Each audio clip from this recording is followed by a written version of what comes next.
Hello, my name is Blake Robinson, and in this video I'm going to be going over my Deck Uniqueness program, which is available on my website. The idea behind this program is it takes a commander deck list URL as an input, and it compares it to the edhREC page for your commander. So for those who don't know, edhREC is a deck building website.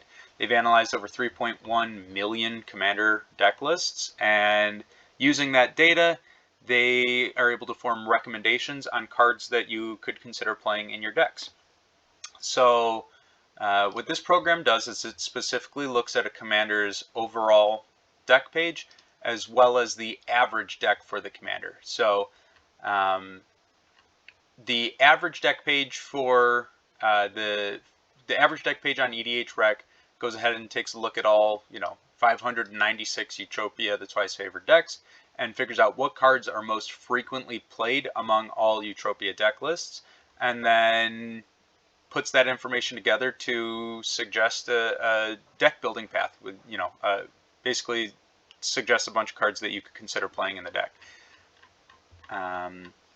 If we go ahead and look at the overall deck list page, this is very similar to the average deck list, except it's not limited to just a 100 card deck.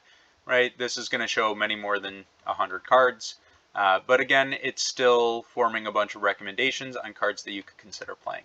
So Utopia is listed as the commander of the day, so I'm just going to go to Moxfield, and we're going to search up a random Utopia deck that has been built.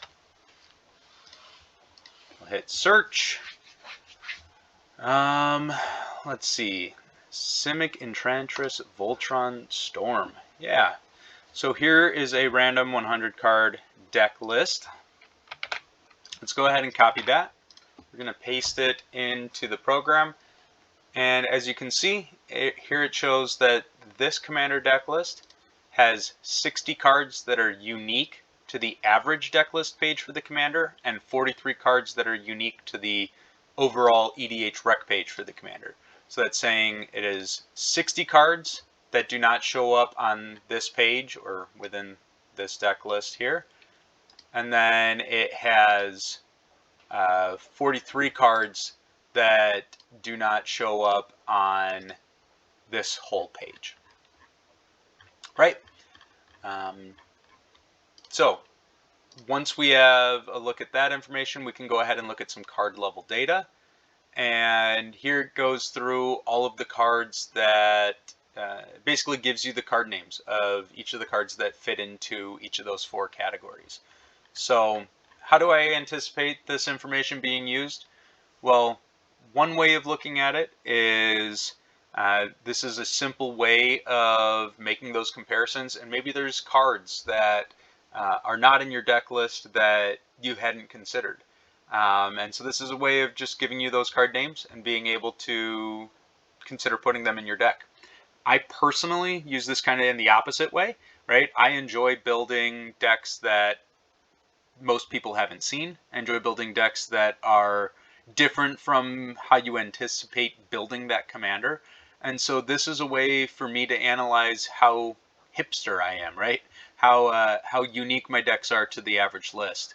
And make sure that I'm bringing cards to the table that people haven't seen before. The other way I anticipate this program being used is there are many decks that just have reputations, right? If we go ahead and look at the top commanders, a lot of these commanders are popular because they're very strong, and some people don't enjoy playing against them. So, I can't tell you how many times I've gone to a game and somebody brings out Korvold, the Fey Cursed King, and they go, don't worry, it's not that Korvold deck. And this program is a way of, rather than just trusting the person's gut, we can go ahead and analyze that information. So we could copy their deck list and go, you know what, yeah, this looks to be a really unique Korvold list. You only have 10 or 15 cards that overlap with the average deck list, or I know you said that this is not that Korvold list, but your deck is playing 80 cards that overlap with the edhREC page for your commander. So, you know, maybe you could consider switching to a different deck list for this game, because I'm not looking to have to play against this type of deck, right? So anyways, with that said, feel free to reach out to me. My contact information is listed on my website under the contact page. I hope you enjoy playing around with the tool, and if you have any ideas or recommendations or questions, feel free to reach out to me. I'm more than happy to help. Anyways, have a great rest of your day, and I will talk to you later. Bye-bye.